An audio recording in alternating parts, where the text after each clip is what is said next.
देभ्यः ॐ नमः सिद्धे ॐ नमः सिद्धेभ्यः। आदिनाथ भगवान की, पार्श्वनाथ भगवान की, आचार्य गुरुवर श्री विद्यासागर जी मुनि महाराज की, आचार्य श्री समय सागर जी मुनि महाराज की, निर्यापक श्रमण मुनि पुंगव सुधा सागर जी मुनि महाराज की, अहिंसा परमो धर्म की,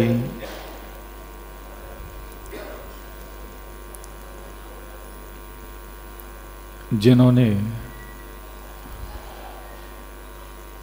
अपने स्वयं के जीवन का मूल्य समझा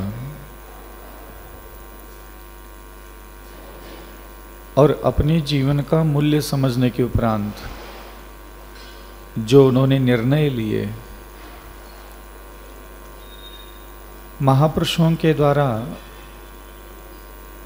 तप, ध्यान, चिंतन, मनन, अध्ययन, अनेक प्रकार के घोर साधनाओं से उन्होंने अपने जीवन को तपाया जरूर, लेकिन हम कभी उनके भक्त बनकर के ये जान नहीं पाए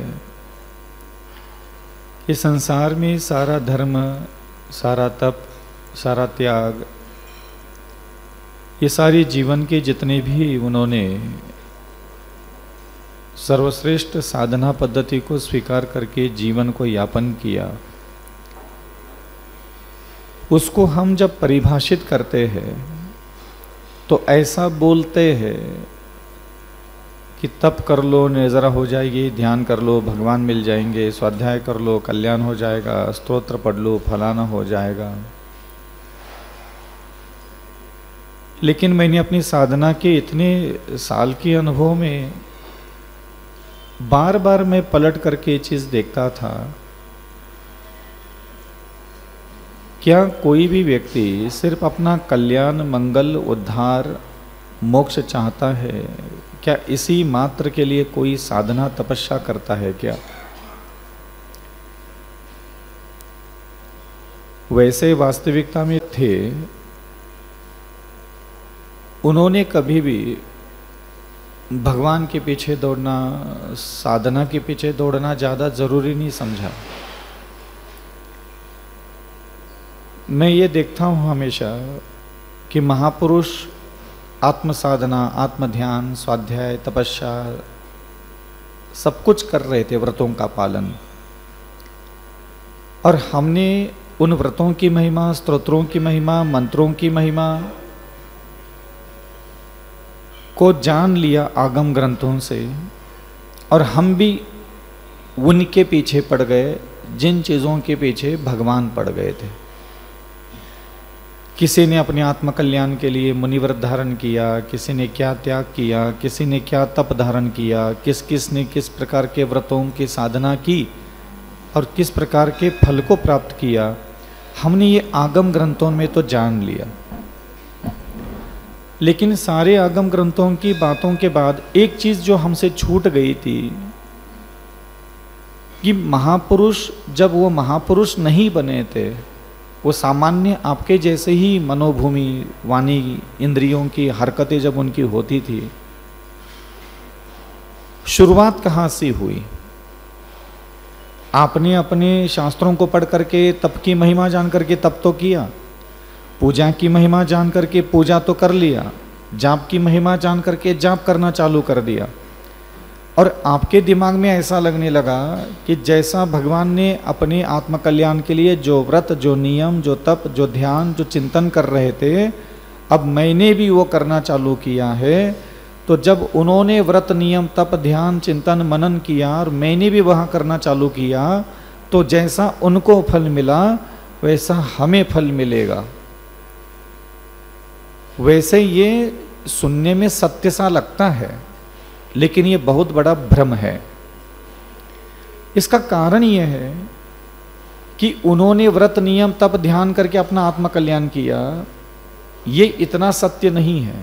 और हम उनको देखा देखी में उन शास्त्रों की बातों को फॉलो करने लगे बिना सत्य जानते हुए, तो हमारा इसलिए कल्याण मंगल उद्धार नहीं हो पा रहा है। पहली बात तो यह आती है कि अपने स्वभाव को पसंद करना, यह संसार का सबसे बड़ा पाप, अधर्म, मूर्खता होती है। पसंद करना, आपका जो भी स्वभाव है आपको वह पसंद है, तो आप चाहे मुनि बनो, चाहे आचार्य बनो, चाहे उपाध्याय बनो, चाहे आप कुछ भी क्यों ना व्रत नियम तप ध्यान चिंतन मनन, कितने भी पत्थर फोड़ लो, कितनी भी पहाड़ चढ़ लो, कितनी भी तीर्थ वंदना कर लो, अगर सबसे पहला लक्ष्य महापुरुष इन व्रतों के माध्यम से क्या करते थे, इन तपों के माध्यम से क्या करते थे, इन नियमों के माध्यम से क्या करते थे, वो सबसे ज़्यादा कभी भी कर्म निर्जरा कितनी हो रही है, पाप कितने कट रहे, पुण्य कितना आ रहा है, वो कभी नहीं देखते थे। वो ये देखते थे कि मेरे अंदर जो स्वभाव है क्रोध का, मान का, माया का, लोभ का, काम वासना का, भूख लगती है, मोह करता हूँ, अज्ञान अंधकार से भरा हुआ हूँ, जन्म जरा मृत्यु के संसार में आनंद मना रहा हूँ और मुझे मेरा स्वभाव पसंद नहीं है। बाकी हम जैसे जो अज्ञानी लोग हैं, हम लोगों को अपनी किस्मत पसंद नहीं है, भाग्य पसंद नहीं है, हमारा जीवन में जो पुण्य पाप है वो हमें खुद ही पसंद नहीं है। हमारे पास जितना पुण्य है किसको पसंद है? किसी को पसंद नहीं है। तो हम लोग अपने दुर्भाग्य को पसंद नहीं करते, अपनी निर्धनता को पसंद नहीं करते, अपनी आधि व्याधि उपाधि विपत्तियों को पसंद नहीं करते। हम संकटों को, जीवन में जो संकट उत्पन्न होते हैं उन संकटों को हम पसंद नहीं करते। प्रॉब्लम यहां है। और जो महापुरुष हुए उन्होंने जो साधना करके स्वयं को महान आत्मा के रूप में प्रस्तुत किया, वो क्यों किया? क्या सही में उनको कोई संसार की पीड़ा थी क्या? आदिनाथ भगवान को कोई संसार का दुख था क्या उनके पास? कोई तिलतुस मात्र में दुख नहीं था। फिर वहां दिगंबर दीक्षा लेने के ख्याल कैसे आ सकते हैं? ध्यान रखना, जब तक आपको अपना निजी स्वभाव पसंद आता रहेगा और आप उस स्वभाव के साथ ही अपने जीवन की सुख की कल्पना अगर आप करने वाले व्यक्ति हो, तो जैन धर्म में आप अनंत काल में जन्म ले लो, कुछ भी व्रत नियम तप ले लो, मुनि आचार्य उपाध्याय बन करके नाना प्रकार के प्रभाव ना करके पूरे संसार के सारे धरती के प्रत्येक मिट्टी के कण से जिनेंद्र भगवान की प्रतिमाएं क्यों न बना डालो, इतना भी महाप्रतापी आप क्यों न बनो कि इस पूरे ब्रह्मांड में जितने पत्थर है सबरे पत्थर खोद करके सबकी जिनेंद्र भगवान की प्रतिमा बना डालो। जब आपको अपना निजी स्वभाव जो भी आज है अगर वह पसंद है, तो आप हमेशा संसार में ही पाए जाओगे। अपने अंदर के स्वभाव को नापसंद करना चालू करो। कई लोग अपनी आत्मा के कल्याण को ध्यान में रखते हैं। सबको लगता है भाई मेरा कल्याण होना चाहिए, मंगल होना चाहिए, उद्धार होना चाहिए, मेरे संकट नहीं आना चाहिए। और वो इतना भगवान के पीछे, अभिषेक के पीछे, पूजा के पीछे, मुनि बनने के लिए, आचार्य बनने के लिए, उपाध्याय बनने के लिए, साधना करने के लिए, मंत्र जपने के लिए, स्तोत्र पढ़ने के लिए इतना घोड़े तान करके तैयार है आदमी। अपनी अपनी बुद्धि, अपनी अपनी शक्ति से ज़्यादा धर्म करने के लिए वो तैयार तो है, लेकिन ये सारी धार्मिक प्रक्रिया कभी भी फलीभूत नहीं होती। और उसका कारण है कि आपको कभी जीवन में मन नहीं बना कि मुझे मेरा स्वभाव बदलना है।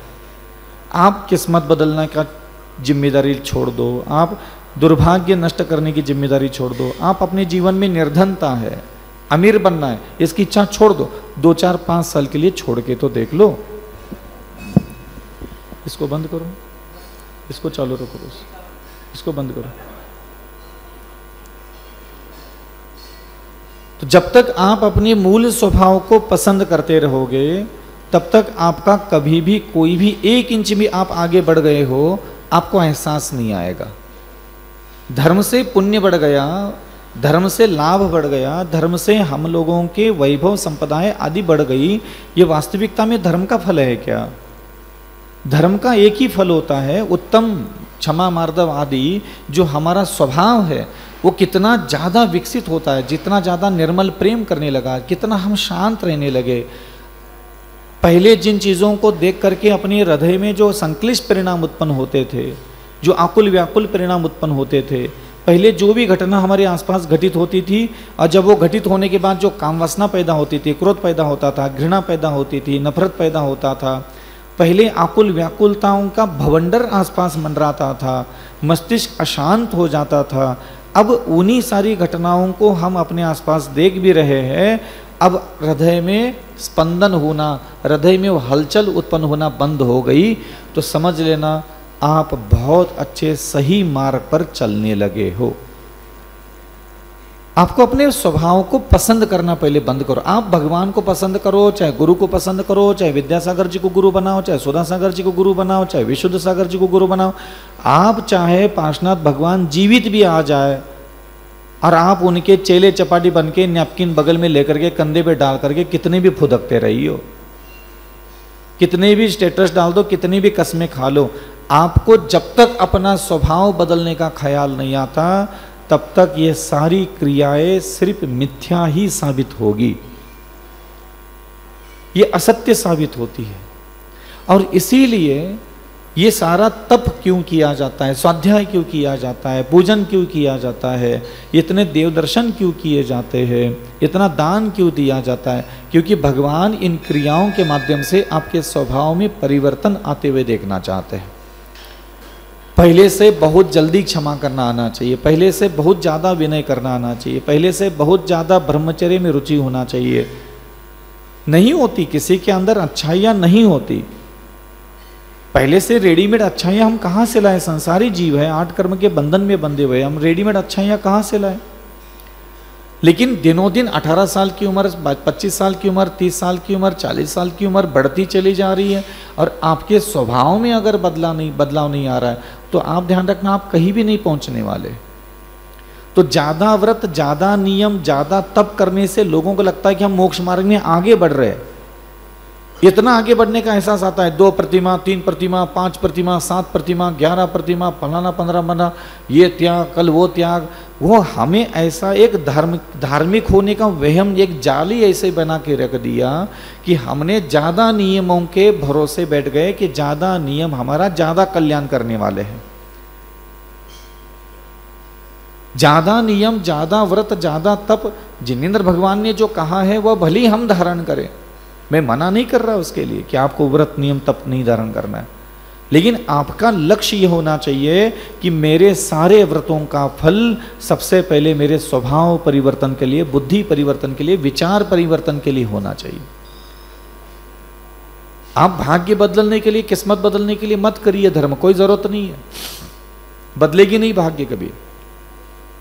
अब जो तुमने पुण्य करके लाए वो तो तुम्हें अरबों रुपए मिलना है तो मिल ही जाएगा, उसके लिए कोई तुम्हें बिना पूजा पाठ किए भी अगर तुम्हारी किस्मत में लिखा है 10 करोड़ मिलना, वो मिलेगा। लेकिन धर्म अगर आपने जैन धर्म मिला है तो आपको स्वभाव की तरफ ध्यान देना चाहिए, सोचना सीखना, देखना सीखना। मैं बार बार प्रेरणा इसलिए देता हूं क्योंकि उसके बिना महापुरुषों का कल्याण, महापुरुष बने ही उस लिए थे, कोई पुण्य से नहीं बने थे वो। आप सोच लीजिएगा, बाहुबली महाराजा जब थे वहां घर में बैठे हैं, पोदनपुर के राजा बनकर के, स्वामी बनकर के, और उनका उस समय एक स्वभाव था कि ये जमीन मेरी है। उनके स्वभाव में था ये जमीन, ये जायदाद, ये संपदा, ये वैभव, ये राज, ये पाठ सब मेरा है, मैं इसका मालिक और मैं किसी को नहीं दूंगा। और वही गुस्से में ही सही अपने पिताजी के संस्कारों से धार्मिक बनने के चक्कर में, मोक्ष जाने के चक्कर में खुद ही जाकर के भरी युवा अवस्था में कामदेव थे, सारी भोग वैभव संपदा वहाँ खड़ी थी भोगने के लिए, फिर भी वहाँ दिगंबर साधु बन करके खड़े हो गए। 1 साल तक उन्होंने इतनी साधना की, इतनी तपस्या की, एक शांत चित्त निरल वहाँ बन करके खड़े रहे।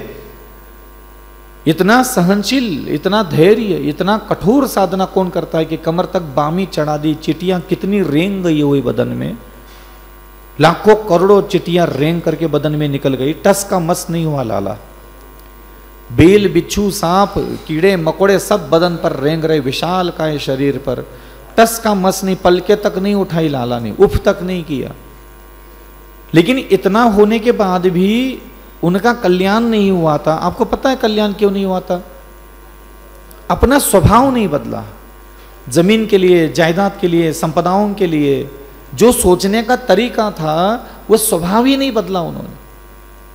अंदर वही आक्रोश भरत चक्रवर्ती के लिए, जमीन जायदाद के लिए वही सारी चीजें, वही थॉट्स, वही आक्रामकता अभी भी वहां जीवित थी। तो ध्यान रखना, जिनके पिताजी साक्षात भगवान थे, उनकी औलाद जब मुनि बन करके कल्याण के लिए खड़ी हो गई, जब उनको अपना स्वभाव बदले बिना जब वो अपनी मंजिल प्राप्त नहीं कर पाए, हम क्या क्या सोच करके धर्म कर रहे हैं। हम तो कहीं भी नहीं लगते फिर तो उनके सामने, हम कहीं भी नहीं लगते फिर उनके सामने। तो इतना दिगंबर दीक्षा, वो भी इतने कामदेव का शरीर प्राप्त करने के बाद दिगंबर दीक्षा लेने की इच्छा उत्पन्न होना। इस पूरे ब्रह्मांड की सारी सौंदर्य, कांति, तेज और हष्टता, पुष्टता, रमणीयता से भरी हुई जिनकी स्त्रियां थी, ऐसे लावण्य से भरी हुई स्त्रियों को छोड़ करके दिगंबर लेकर के बैठ गए, मोक्ष जाने की जिद पकड़ करके बैठ गए, संसार नाशवान है समझ करके कुछ भी है, उसके बाद भी अपने स्वभाव को नहीं बदल पाए। हमेशा कुछ भी करो, यतन करो, जतन करो, तपस्या करो, मंदिर जाओ, पूजा कर लो, जाप कर लो, जैन में हो, अजैन में हो, किसी कुल में क्यों ना हो। मेरे प्रभु के वचन कोई जैनियों के लिए थोड़ी ना है कि मैं तुम्हें प्रेम से इतना समझाता रहूं, संसार के प्रत्येक जीव के लिए। और भगवान ये कहते हैं कि भाई तो को जो कुछ भी जीव है जहां हो वहां अपने स्वभाव को बदलने की कसम खा लो। बस आप एक बार जिम्मेदारी लो, मैं अगले 3 साल में अपने स्वभाव को बदल दूंगा। आप कई मंत्र में मन एकाग्र होने की, स्तोत्र में एकाग्र होने के लिए, चालीसा में एकाग्र होने के लिए, ध्यान से ध्यान करने के लिए ज्यादा दिमाग मत खर्च करो। तुम कर नहीं पाओगे, तुमसे ना हो पाएगा, तुमसे कोई मंत्र सिद्धि या स्तोत्र का फल तुमसे ना बनेगा। तुम बस कर लो, बिना मन एकाग्र क्या टेंशन लिए कर लो। बस तुम्हें ये ज्यादा नहीं सोचना है कि मेरा पूजा में मन नहीं लगता, जाप में मन नहीं लगता, स्तोत्र में मन नहीं लगता, तुम्हें ये नहीं होता, तुम्हारा त्याग नहीं होता, तुम्हारा उपवास, तुम इसमें ज्यादा दिमाग मत लगाओ। तुम बस इन क्रियाओं को कर लो, ऊपरी मन से ही सही, झूठे मन से ही, लेकिन कर लो। और ज्यादा फोकस तुम इस बात के लिए कर लो कि मैं इसकी पत्नी, मैं इसका पति बन करके बच्चे, परिवार, माता पिता जिम्मेदारी संभालते हुए मैं अगले 3 साल में अपने स्वभाव में काफी परिवर्तन करूंगा। एक ऐसा स्वभाव बनाऊंगा जो बहुत निर्मल प्रेम करता है, मधुर वचन बोलने वाला मेरा स्वभाव, दया करने वाला मेरा स्वभाव, विनय करने वाला मेरा स्वभाव, आसपास के लोगों के द्वारा दिया जाने वाला दर्द सहन करने वाला, और जीवन में कभी किसी की शिकायत नहीं करने वाला। मैं अपने स्वभाव का निर्माण करना चाहता हूं कि मुझे कभी किसी से कोई शिकायत नहीं करने वाला विचल सागर बनना है। मुझे शिकायत ही नहीं करना है किसी से, बिना शिकायतों के मैं जीवन जीऊंगा। आप समझिए कि यहां सिर्फ क्रियाओं का नहीं है अस्तित्व, यहां विचारों का भी धर्म होता है। ज्ञान के द्वारा, बुद्धि के द्वारा, स्वभाव के द्वारा भी धर्म का अपने अंदर अस्तित्व निर्माण करने की जिम्मेदारी हमारी है। एक धार्मिक स्वभाव निर्माण करने का, आदतें तो आ गई, लेकिन आज भी एक भी व्यक्ति को ठीक से क्षमा करना हमारे स्वभाव में नहीं है। ठीक एक व्यक्ति पर दया तक ठीक से नहीं आती। हम जैसे लोग आकर के गला घोट घोट करके, प्रेशर दे दे करके तुमसे दया करवा लेते हैं, तुमसे करुणा करवा लेते हैं, तुमसे गला घोट घट करके तुमसे मंदिर पूजा पाठ करवा लेते हैं। तुम आखिर अपनी सारी धार्मिकता के पीछे, सारी तुम्हारी धार्मिक क्रियाएं भी हम जैसे लोगों से, आसपास के लोगों से गला घुटवा करके तो करवाया जा रहा है। तुम्हारा कलेजा कब मरा जा रहा था मंदिर जाने के लिए? तुम्हारा कलेजा कब मरा जा रहा था आलू प्याज छोड़ने के लिए? तुम्हारा कलेजा कब तड़प रहा था प्रभु के और गुरु के दर्शन करने के लिए? ये सारी क्रियाएं जो तुम धार्मिक करते हुए आसपास के लोगों ने गला घोट घोट करके तुमसे करवाई है, तुम्हारी आदत में डलवाई गई है। तुम्हारा कौन सा स्वभाव था भाई?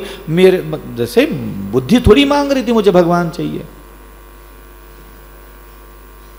ये पूरी जिंदगी निकल गई आपकी। आपको लगता है जैसे आपका दिमाग रोटी मांगता है, पानी मांगता है, कपड़ा मांगता है, पैसा मांगता है, स्त्री मांगता है, पुरुष मांगता है, मान मांगता है, सम्मान मांगता है। आपको कभी याद है आपका दिमाग कभी भगवान मांग रहा था? गुरु मांग रहा है तुम्हारा दिमाग? कभी तुम्हारा दिमाग कभी गुरु मांग ही नहीं सकता। तुम्हें कितनी बार भी जैन जात में पैदा करो, तुम्हारा दिमाग रोटी, कपड़ा, सोना, चांदी, स्त्री का शरीर, पुरुष का शरीर, शोहरत, इज्जत सब मांगेगा। दुनिया की हर चीज तुम्हारा दिमाग मांगता है, लेकिन तुम्हारा दिमाग कभी मुझे भगवान चाहिए, कभी गुरु मांगा आज तक? गुरु नहीं मांगता, मंत्र नहीं मांगता, वो तुमसे करवाते हैं। हम जैसे लोग यहाँ बैठ बैठ करके तुम्हारे छाती पर बैठ करके मूंग दलते हैं हम लोग, नाक दबा करके, गला दबा करके, कान घुसेड़ करके, इतने से उते से जिते से भी पकड़ में आ जाए, जिस भी उम्र में जिस भी नागा बाबा के पकड़ में आ जाए, पकड़ में आ करके थोड़ा इधर से उधर से लाल लोहे की वो सलाई होती चुभा चुभा करके तुम्हें उचका उचका करके यह सब धार्मिक बना करके छोड़ दिया। इसलिए मैं कह रहा हूं कि आप अपने दिमाग को धर्म मांगना सिखाओ। जब भी मैं साधना करता था, साधना करना जीवन का मेरा लक्ष्य कभी था ही नहीं, की होगी साधना, लेकिन साधना की क्यों? और मैंने 18 साल 20 साल की उम्र में एक चीज समझ में आई थी कि भाई अगर मैं अपने स्वभाव को, जो भी मेरा स्वभाव है, अगर वो बदलना नहीं है तो मुझे कोई साधना नहीं करना। मुझे मेरा कोई भाग्य नहीं बदलना, किस्मत नहीं बदलना, मुझे कोई पुण्य नहीं बढ़ाना, मुझे कोई पाप नहीं काटना, मुझे कुछ नहीं करना। मगर मैंने कभी दिमाग नहीं लगाया कि मैं अविचल सागर पिछले 21 साल से साधना तपस्या करके अपने कोई पाप काट लो, कोई पुण्य कमा लो, मुझे नहीं चाहिए। मैं पिछले 20 साल से सिर्फ एक चीज के पीछे पड़ा हूं। अविचल सागर जिस स्वभाव के साथ पैदा हुआ था, अविचल सागर 20 साल तक घर में जिस स्वभाव के साथ रहा, क्या काम वासना, क्या तृष्णा, क्या आलस, क्या भोजन मांगने का स्वभाव, क्या कपड़ा, अमीर जमीन, सब बनने की जो आशाएं अंदर थी, मैं इस स्वभाव के साथ मरूंगा जरूर नहीं। जिस व्यक्ति को अपने स्वभाव बदले बिना ही जब मरण करना है, फिर समाधि मरण हम कहे किसको? स्वभाव ही नहीं बदला। और स्वभाव ऐसा नहीं कि आपको कोई बहुत बड़ी साधना करनी पड़ती, बस इच्छा मात्र से स्वभाव बदल जाता, इच्छा मात्र से। हम आपको सही कह रहे हैं, आप बस इच्छा करो कि आज के बाद मुझे शांति से रहना है, आज के बाद मुझे ठीक से बात करना है, आज के बाद मुझे शांति से सोचना है, आज के बाद मुझे जो भाग्य में होगा सो भोगना है। इच्छा मात्र से तुम इतने योग्य बन जाओगे, इच्छा करने मात्र से।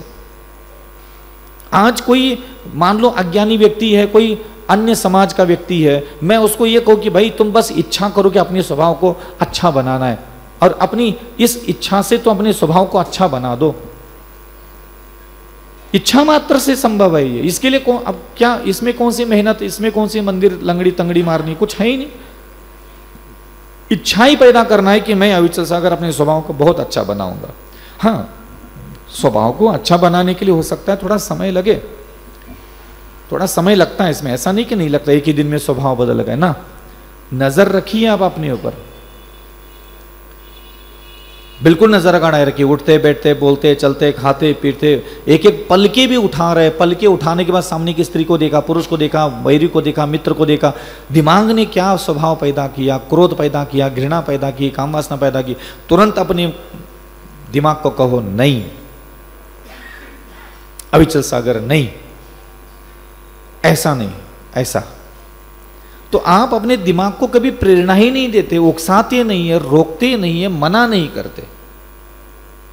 सब मालूम रहता है आपके दिमाग में, आपके घट में क्या खिचड़ी पक रही है, सब आपको पता रहता है। आपके अंदर जो पक रहा है वो दूसरों को थोड़ी पता रहता है, लेकिन आप उसको मना कभी नहीं करते। और इसीलिए मेरे जिनेंद्र भगवान ने इस पूरे जिन शासन के अंदर अगर कुछ आज्ञा दी है, कुछ मार्गदर्शन दिया है, बहुत अच्छे शब्दों में उन्होंने कुछ ऐसे उपदेश दिए, और उन्होंने कहा कि हे अविचल सागर, देखो तुम्हें अपने स्वभाव को कितना सुंदर बनाना है और किस लिए बनाना, ये भी उन्होंने पूरा पंक्तिबद्ध दिया। और वो कहते हैं भगवान मुझे कि देख अविचल सागर, तुम जहाँ मेरे जात में, मेरे कुल में तुमने जन्म लिया, और तुम्हें अपना स्वभाव अच्छा बनाना है। तुम ये दुनिया भर के मोक्ष जाने का टेंशन छोड़ दे, कल्याण करने का टेंशन छोड़ दे, तुम ये दुनिया भर के पाप काटने का टेंशन छोड़ दे, पुण्य कमाने का टेंशन छोड़ दे, तुम सिर्फ एक ही टेंशन ले लो, अपने स्वभाव को बदलना है। तो मैंने भगवान को पूछा, भगवान मैं मेरा स्वभाव बनाऊं कैसे, फिर तुम ही बता दो।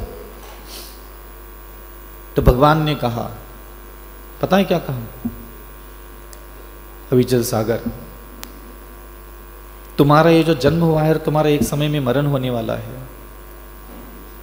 इस बीच में जो भी तुम्हारा स्वभाव होगा वो तुम्हारी वजह से नहीं होगा। तुम आज जो कुछ भी हो, क्रोधी हो, मानी हो, मायाचारी हो, लोभी हो, कामी हो, अहंकारी हो, घमंडी हो, तृष्णा से भरे हुए हो, नालायक हो, मूर्ख हो, तुम जो कुछ भी आज जिस स्वभाव के साथ बैठे हो ना, उसके लिए तुम जिम्मेदार नहीं हो, तुम्हारे आसपास के लोग जिम्मेदार हैं। तुम अपनी वजह से कभी अच्छे नहीं बन सकते, तुम अपनी वजह से कभी बुरे नहीं बन सकते।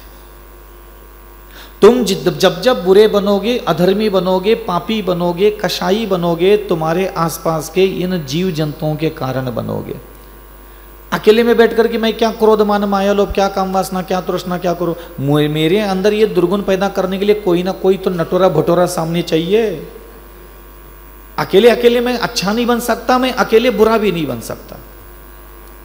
मेरा अच्छा स्वभाव मेरी वजह से नहीं बन सकता, मेरा बुरा स्वभाव मेरी वजह से नहीं बन सकता। मेरे अच्छे स्वभाव के लिए जिम्मेदार भी सामने वाला व्यक्ति रहेगा, और मेरे बुरे स्वभाव का निर्माण करने के लिए भी सामने वाला व्यक्ति जिम्मेदार होता है। आप देख लीजिए, आप जिस भी स्वभाव के हो, क्या आपके अंदर भले कितने दुर्गुण पैदा हुए हो, कहीं ना कहीं आपके दिमाग में सामने वाला व्यक्ति कहीं ना कहीं चेहरा आता है, यार इसकी वजह से गंदा दिमाग होता है, इसकी वजह से दिमाग में गुस्सा आता है, इसकी वजह से घृणा से दिमाग में आती है, इसकी वजह से आत्मा में निंदा करने की इच्छा बहुत होती है। हम अकेले ना कभी बुरा बन सकते हैं, इसलिए हम अकेले कभी भी अच्छे नहीं बन सकते। हमें बुरा बनाने वाला जब भगवान नहीं है, तो हमें अच्छा बनाने वाला भी भगवान नहीं बन सकता, बना ही नहीं सकता हमें भगवान कभी अच्छा। तुम जितना भगवान भरोसे अपनी जिंदगी गुजारोगे, उतना ही तुम गड्ढे में गिरोगे। और जितना तुम भगवान की दी हुई शिक्षा से ताल्लुक रखोगे, कि जिनेंद्र भगवान के द्वारा दी हुई शिक्षा से मुझे मेरे जीवन को अनेक प्रकार के गुणों से, स्वभाव से, चरित्र से, अंतःकरण से, बुद्धि से, विचारों से मुझे निर्मल बनना है, उनकी दी हुई शिक्षा से, तो तुम्हें आसानी लगेगी। आदमी का सबसे सस्ता सौदा, ऐसे आंख बंद करके बैठ जाओ, भगवान जयकारा नमोस्तु, जितना वो भगवान के अगल बगल में जाता है, तो उसको कोई टोक नहीं सकता कि भगवान, भाई भगवान के दर्शन करने जा रहा है, पूजा करने के लिए जा रहा है, जाप करने जा रहा है, उतने ठाड़ो हैंगे, अभिषेक कर रहे हैंगे, मंदिर बना रहा है, को टोके, कौन पंगा ले ले। हम बैठे तुमसे पंगा लेने के लिए इधर, और तुमने इतना ज्यादा भगवान का प्रोपेगेंडा अपनी पूरी जिंदगी में ला करके खड़ा कर दिया। तुम्हें भगवंतों के द्वारा दी हुई शिक्षा से अगर लेना देना नहीं है, भगवान कहते भज्जा तुम्हारे पास मेरे लाने हमारे लाने कच्चू नहीं है। तुम चाहे आ जाओ, तुम्हारे बाप को लेके आ जाओ, तुम्हारे दादा को लेके आ जाओ, तुम्हारे मरे हुए 7 पुस्तों को लेके आ, हमें तुमसे कोई लेना देना नहीं। तुम मुझसे मतलब ज्यादा न रखो, तुम मेरी दी हुई शिक्षा से ज्यादा ताल्लुक रखो। अगर मेरे में कल्याण होता तुम्हारा, तो मैं समोशरण में इतने सारे ज्ञान क्यों बांटता। मैं तो एक ही लाइन बोलता, आओ मेरी शरण में आओ, मुझे ध्यान करो, मुझे स्मरण करो, हाँ मेरे आगे पीछे 3 परिक्रमा लगाओ, 108 लगाओ, मेरी प्रतिमा बनाओ, हाँ आगाड़ी पिछाड़ी मेरे घूमते रहो। एक भी कहीं लिखा हो तो बताओ, जितना तुम ये तांडव नृत्य करते हो भगवंतों के आगे पीछे। तुम्हारा कल्याण उन्होंने क्षमा स्वभाव में, सरल स्वभाव में, मृदु स्वभाव में, सत्य बोलने वाला स्वभाव में, पर स्त्री पर पुरुषों के प्रति सम्मान भाव धरने में, इसी स्वभाव में तुम्हारा उन्होंने कल्याण है ऐसा बोला। और तुम हो कि बस खाली दादागिरी मचा के रखे, सुबह उठा लिया, नहा लिया, धो लिया, मंदिर गए थे भाई साहब, पूजा कर ली भाई साहब, अभिषेक कर ले महाराज, रोज आते महाराज, तो क्या होगा भाई इससे। ये सारी क्रियाएं तुम्हें प्रेरणा देने के लिए मात्र थी, ताकि तुम अपने स्वभाव को बदलने के लिए तैयार हो सको, तैयार कर सको अपने स्वभाव को। वो महापुरुषों को देखने के लिए, पूजने के लिए इसलिए बुलाया था, ताकि उनकी शिक्षा तुम्हें याद आ सके। तुम्हें शिक्षा ही मतलब नहीं, कोई मतलब ही नहीं तुम्हें शिक्षा से। और मेरे प्रभु को जब मैंने पूछा कि महाराज बताओ हमें कहाँ करने हैं, तो अविचल सागर देख, अब तुम मुनि बनकर के मेरे सामने बैठे हो, लेकिन ध्यान रखना ये संसार में तुम्हें रहना कैसा है, मैं तू अगर वैसा रहना चाहता है तो रह ले, नहीं तो मैं दुनिया की गारंटी नहीं लेना। तो भगवान ने कहा भैया बता दो। कहा मैंने भगवान जी को। अब भगवान जी कहते हैं सत्वेषु मैत्रीम, अविचल सागर तेरे अगल बगल में जितने भी ये संसारी जीव है 800 करोड़, इनके अंदर क्रोध, मान, माया, लोभ, अहंकार, तृष्णा, वासना, अभिलाषा, छल, कपट, घृणा, सब तरीके के दुर्गुण भरे पड़े। लेकिन ध्यान रखना, इन सारे इंसानों की भीड़ में से तुझे ऐसे स्वभाव के भी लोग मिलेंगे, सत्वेशी। अविचल सागर तू अपने हृदय को, अपनी बुद्धि को, अपनी चेतना को अगर कल्याण मंगल उद्धार करवाना चाहता है, तू अगर श्रेष्ठ आत्म तत्व बनना चाहता है, सर्वशक्तिमान, सर्व पुण्यवान, सर्व वैभववान अगर तू अपनी आत्मा को बनाना चाहता है, तुझे मैं विद्या दे रहा हूं, स्वीकार करो। सत्वेषु मैत्रीम, इन अलग अलग स्वभाव, अलग अलग बुद्धि के लोगों के भीड़ में से सात्विक स्वभाव के व्यक्तियों को ढूंढो। भगवान, ये सात्विक स्वभाव क्या होता है? सात्विक स्वभाव का मतलब जो बिना हिंसा, बिना झूठ बोले, बिना चोरी किए, बेतुन सेवन, बिना परिग्रह, क्रोध, मान, माया, लोभ, ये सारी चीज़ें जो अधिक मात्रा में प्रकट नहीं करता, जो अपनी लाज लज्जा मर्यादा में रहता है, अपने माता पिता, पति पत्नी, पुत्र पुत्रियाँ, अपना व्यापार, अपना धन, अपना वैभव, अपना भोग संपदा में जिसने संतोष मान लिया है, जो अन्य जीवों के प्रति किसी प्रकार के कुव्यवहार, दुर्व्यवहार, अन्य प्रकार के कुछ दुष्ट आचरण करने से खुद को खुद ही रोक लेता है, जिसके मनोबल में ये साहस होता है, ऐसे भी व्यक्ति तुझे अपने आसपास मिलेंगे। तू कभी भी अशोकनगर में जा रहा है ना विचल सागर, तो बच के रहियो। तू जहां जाएगा, जिस नगर में जाएगा, तू 4 बातें याद रखना बस। अब पहली बात तो उन्होंने बताई, सत्वेषु मैत्रीम। तू जहां उठेगा बैठेगा, जिस नगर में जाएगा, जिस गांव में जाएगा, तेरे अगल बगल में तेरे भाग्य से जो कुछ भी आएंगे स्वभाव, जो भी व्यक्ति आएंगे, उनके स्वभाव का थोड़ा सा अध्ययन कर लो कि अगर उनके अंदर सात्विकता है तो सिर्फ वहाँ मैत्री भाव स्थापित करना, अविचल सागर, मित्रता स्थापित करना, उनको अपना बनाना, उनकी निकटता स्थापित करना, और ऐसे ही लोगों के साथ अपना व्यानी व्यवहार रखना। अपने जीवन के सुख है, दुख है, पीड़ा है, वेदना है, अभाव है, साधना में किसी प्रकार का सहयोग चाहिए, तो ऐसे ही लोगों से अपने साधना में, अपनी जीवन यात्रा में मदद मांगना। अन्य स्वभाव के लोग होंगे तेरे अगल बगल में, वो भी आके बैठेंगे, तुम भी hi hello tata bye bye करके उनसे दूरियां बनाए रखना।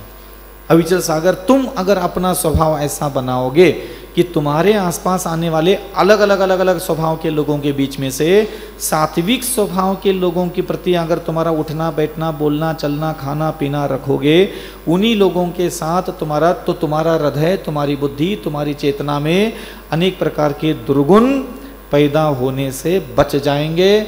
और गलती से अगर तुमने अपने जीवन में क्रोध, मान, माया, लोभ, काम वासना अत्यंत बिगड़ी हुई जिनके स्वभाव में है, जो संसार के मौज मस्तियाँ, अनेक प्रकार की निंदा नालस्ती करना, परस्त्रियाँ पर पुरुषों की में रुचि रखना, सप्त व्यसनों में रुचि रखना, उद्धट वाणी का उपयोग करना, अन्य जनों का अपमान अनादर करना, अपने समाज के बुजुर्ग लोगों के प्रति भी जिसके मानस पटल पर सद्बुद्धि नहीं, सद्विचार नहीं होते, ऐसे लोगों को, ऐसे उग्र स्वभावी लोगों को अगर तुमने अपना मित्र बनाया, अविचल सागर, तेरा हृदय, तेरी बुद्धि, तेरे विचार, तेरी नीयत जैसा मैंने शास्त्रों में निर्माण करने के लिए कहा है, तू वैसा मुनि बन करके भी नहीं कर पाएगा। तो जिस मुनियों के आगे पीछे भी इसी स्वभाव के लोग होते हैं, खबरीलाल, कुछ इधर हुआ नहीं, महाराज के कान में समाचार पहुंचाना, उस महाराज का स्वभाव भी लोक में निंदा के लायक ही बनेगा। निंदा ही होगी उस साधु की, होगा 30 मार का, होगा पुण्य, लेकिन लोक निंदा होगी, क्योंकि उसने ऐसे स्वभाव के लोगों के साथ मैत्री स्थापित कर ली जिसके कारण वो क्या पता कब खबरें पहुंचा देते हैं, क्या पता किस बात का क्या समाचार पहुंचा देंगे, और उसी टोन में समाचार पहुंचा देते हैं। वो टोन बहुत घातक पहुंचा देते वो लोग, बात तो वही बोल लेते लेकिन गलत टोन में बोलते, अरे कचो नहीं महाराज, कचो नहीं महाराज। और मैं बहुत बच के रहता हूं, क्योंकि मुझे मेरे स्वभाव को ना सुंदर बनाने की जिम्मेदारी मैंने ली है। मुझे कोई मोक्ष नहीं जाना, मुझे कोई स्वर्ग नहीं जाना, मुझे तुम्हारा कोई नरक से नहीं बचना, मुझे कोई पुण्य नहीं कमाना। मैं अविचल सागर बस ये की जिम्मेदारी लेके बैठा हूं, मेरा स्वभाव मैं बदलने नहीं दूंगा। जो स्वभाव लेके पैदा हूं उससे अच्छा स्वभाव लेकर के उस अच्छे स्वभाव को निर्माण करने के लिए तपस्या करता हूं, और कोई कारण नहीं मेरा। और जो व्यक्ति अगल बगल में होते हैं उन्हीं के कारण मेरा स्वभाव गंदा होगा, मलिन होगा, अपवित्र होगा, अशुद्ध होगा, असंतुलित होगा, असंयमी होगा। अब देख लो ना, आप शादी के बाद जो बन गए हो, चोरनी बन गए, गुस्सा करने वाले बन गए, आप शादी के पहले ऐसे थे क्या? इस स्वभाव के थे क्या? तुम लोग थे शादी के पहले इस स्वभाव के? तो जिस स्वभाव की लाड़ी आ गई, हमारा भी स्वभाव बदलता चला गया। बदलता है स्वभाव। कभी भी हम अकेले अपने स्वभाव को ना अच्छा बना सकते हैं, ना अकेले कभी अच्छे अपने आप को बुरा बना सकते हैं। यादों में भी जो इंसान याद आता है वैसा ही हमारा स्वभाव होता है। यादों में अगर आप अपने दुश्मन को भी याद कर लो, रात के 12 बजे खून की हड्डी और मांस गर्म हो जाएगा, या मात्र मस्तक की नसें चटकने लग जाती है। मतलब आप सोचो, जिसके बारे में याद करोगे जिस इंसान को, उस इंसान का जैसा स्वभाव होगा, वैसा हमारे यहाँ हृदय, हाड़, किडनी, फेफड़े ये चलने लग जाता है, यहाँ उसका निर्माण होने लग जाता है। एक आरिका माता को स्मरण कर लो और एक किसी संसार की भोगनी बुद्धि रखने वाली किसी महिला को स्मरण कर लो, दोनों में देख लेना क्या अंदर निर्माण कर रहा है वो। तो इसलिए हम लोगों को ये प्रेरणा दी जाती है, ज्यादा भगवान नहीं होता। जीवन के सूत्र परमात्मा ने दिए हमें। इतना लंबा चौड़ा तुम जीवन जियोगे, सिर्फ भगवान स्तोत्र मंत्र के भरोसे नहीं ठीक किया जा सकता। जिंदगी जीने के लिए मित्र चाहिए होते, भगवान नहीं करेगा कुछ भी। तुम ज्यादा भगवान, ज्यादा ध्यान में पूजने में भगवान, तुम ज्यादा मित्र बनाओ ना, भगवान ने आज्ञा दी है। अविचल सागर सत्वेषु मैत्रीम, अविचल सागर ज्यादा मित्र बनाओ। कितने ज्यादा मित्र बना सकते हो उतने ज्यादा मित्र बनाओ। लेकिन मित्र कहां बनाओगे? भगवान ने कहा देख भाई, मैं संकट में नहीं आ सकता, मित्र आएगा संकट में। सबसे पहले मित्र तेरे बगल में होता है, मैं नहीं होता, मैं तो सिद्धालय में बैठा हूं। देवता तेरे पास आने के लिए अपनी लुगाई छोड़ करके मूड बन गया तो आते, नहीं तो उनका कोई भरोसा ही नहीं है। पहले संकट आएगा तो ना पुण्य आएगा ना पाप आएगा, पहले आएगा मित्र। और सबसे पहले ज्यादा तो ध्यान रखना कि अपने जीवन में अधिक मित्र होना चाहिए। और उन मित्रों का स्वभाव कैसा होना चाहिए? सत्वेषु। तो जितने अधिक सात्विक स्वभाव के लोग होंगे, उनके प्रति विनय भाव, मधुर वचन बोलना, उनके मनोनुकूल अपना आचरण निर्माण करने की कोशिश करो। उनको पसंद है वैसा अपना उठा उठना बैठना चालू करो। ऑटोमेटिक वो व्यक्ति आपके जीवन में होगा और वो अपने मेरे दुखों को अपना दुख समझ करके मेरे दुखों को दूर करने के लिए तैयार हो जाएगा। इसलिए भगवान ने कहा जीवन ऐसा खाली भगवान पुण्य और मनोरंजन की चीजों से नहीं होता। जीवन इतना बड़ा मिला है, मित्रों का भी सुख होता है। भगवान ने ये क्यों कहा? मित्र सुख भोग लो ना। अच्छे मित्रों का सुख ही जब तुम्हारे जीवन में नहीं है, तुम्हारे जीवन की कोई भी खुशियों में कभी कोई शामिल नहीं होगा और ना ही दुख के समय कोई दूर करने के लिए उपस्थित होगा। आप सोच लो जीवन क्या बना के रख लिया हमने। और ये बचपन से हम सुन रहे हैं, प्रेम भाव हो सब जीवों पर, बचपन से सुन रहे हैं, लेकिन समझ में नहीं आया। ये खाली जीवन में पुण्य ही नहीं इकट्ठा किया जाता, भाग्य इकट्ठा नहीं किया जाता, मित्र इकट्ठा किए जाते हैं, सींचे जाते हैं। और जब आप अच्छे मित्र इकट्ठा करने का संकल्प लोगे, आप खुद देख लेना, आपका खुद का खोटा व्यवहार, खोटी बुद्धि, खोटी क्रियाएं, गुप्त खोटे कर्म भी आपके हवा में फुर्र उड़ जाएंगे, पता ही नहीं चलेगा। आप कसम तो खाओ, मैं अपने जीवन में कम से कम 500 सात्विक मित्र निर्माण करूंगा। बना तो दो, काय के लिए जिंदगी? दिन भर बड़बड़ कर रहे, दिन भर आंखों से देख रहे, दिन भर चतुर्बुद्धि तुम्हारे पास है। ये दिन भर मंत्र पढ़ करके क्या हासिल किया? मित्र हासिल करो, जितने ज्यादा हासिल कर सकते हो उतने मित्र हासिल करो। लगना चाहिए कि हाँ। और कैसे मित्र होना चाहिए ये भगवान ने बता दिया। अब मित्र बनाया क्यों जाता है? क्योंकि अच्छे लोग आपके जीवन में रहेंगे तो आपका हृदय, आपकी बुद्धि, आपके विचार, आपकी चेतना, आपका मनोनुकूल, आपका कहीं भी आप बैठे रहो, आपका स्वभाव सुंदर शोभा देने वाला ही निर्माण होगा। मित्र से ही आपके अंदर धार्मिकता पैदा हो सकती। ये मेरे प्रभु ने कहा, मेरी वजह से तुम्हारे अंदर कभी हृदय बुद्धि विचारों में परिवर्तन आएगा, ये भगवान ने किसी आगम में नहीं लिखा कि तुम मुझे याद करो तुम्हारा स्वभाव अच्छा बना जाएगा। कभी नहीं कहा, हो ही नहीं सकता। तुम्हें ये सारा जीवन क्या ऐसा ही मिला है क्या? बस भगवान भगवान भगवान भगवान भगवान भगवान करने के लिए। फिर इन परिभाषाओं का, इन सूत्रों को किसने बताया? जीवन को आनंद, मंगल, सौहार्द, प्रीति से भरना है। ये सारे जीवन चक्र के मरने से लेकर के मृत्यु तक आपको मित्र चाहिए। और कौन ऐसा व्यक्ति है आज ये संकल्प ले लगा, मैं अपने अशोक नगर के बीच में मेरा जन्म और मरण होने वाला है, तो क्यों ना इस नगर में जो भी सात्विक स्वभाव के लोग होंगे, जिनके अंदर अहिंसा, सत्य, आचौर्य, ब्रह्मचर्य के लिए रुचि होगी, रुचि हो, जो निंदा ना करता हो, जो आलोचना ना करता हो, जो सौम्य प्रकृति का है, जो अपने कुटुंब परिवार का हित में उनके रक्षणार्थ अपनी आत्मा को स्थापित करता है, वहाँ तटस्थ खड़ा रहता है, मेरा कुटुंब मेरा परिवार है, और बिल्कुल वह सौम्य मुद्रा, कोमल मुद्रा, मृदु मुद्रा के साथ अपने जीवन की यात्रा को जी रहा है। ऐसे गली गली में लोग आपको मिलेंगे, लेकिन वो हमारे दिमाग को भाते नहीं है।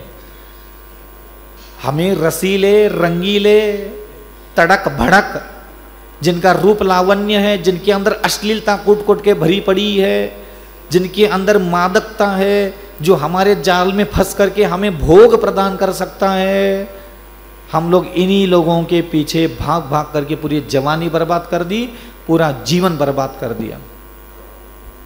किसी कामी स्त्री के पीछे, किसी कामी पुरुष के पीछे, किसी क्रोध मान माया लोभ, धन था इसलिए धनवान के पीछे भागते भागते हमारा जीवन निकल गया पूरा, कि कहीं ना कहीं तो भोग और मनोरंजन की चीज़ें तो मिल ही जाएगी।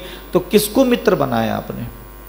इस पूरे दिमाग का इस्तेमाल, जितना भी मन मिला हमें, और अभी तक हमने अपने पूरे 30 साल, 40 साल, 50 साल, 60 साल, 70 साल का जो भी हमने जीवन जिया, इसमें सबसे ज़्यादा दिमाग का इस्तेमाल सिर्फ स्त्री का शरीर ढूंढने में और पुरुष का शरीर ढूंढने के लिए हम इस्तेमाल करते हैं। 98% दिमाग का इस्तेमाल हमारा काम, क्रोध, मान, माया, लोभ, धन, मनोरंजन, इंद्रियों को सुख देने वाले स्त्री और पुरुषों को याद करने के लिए ही हमारे दिमाग का इस्तेमाल हो गया। और तुम आकर के हम मंत्र, पूजा पाठ, जाप, स्तोत्र की बातें करते हो। सात्विक, सहज, सरल, निर्मल चित्त वाले, निर्दोष क्रियाओं वाले किसी गृहस्थ को याद करने के लिए दिमाग तैयार नहीं होता, क्योंकि हमारे लिए मनोरंजन नहीं मिलता वहां। और फिर तुम यहां आकर के बोलते हो कि हमारा उद्धार, कल्याण, मंगल, मंत्र, फल, और ये इसका कोई फल ही नहीं दिखता। धर्माचरण इतने कर लिए, व्रताचरण इतने कर लिए, क्रियाएं इतनी कर ली। तो मस्तिष्क प्रणाली का सबसे ज्यादा इस्तेमाल कहाँ हो रहा है? किस चीज को याद करने के लिए हम अपने दिमाग का इस्तेमाल कर रहे हैं?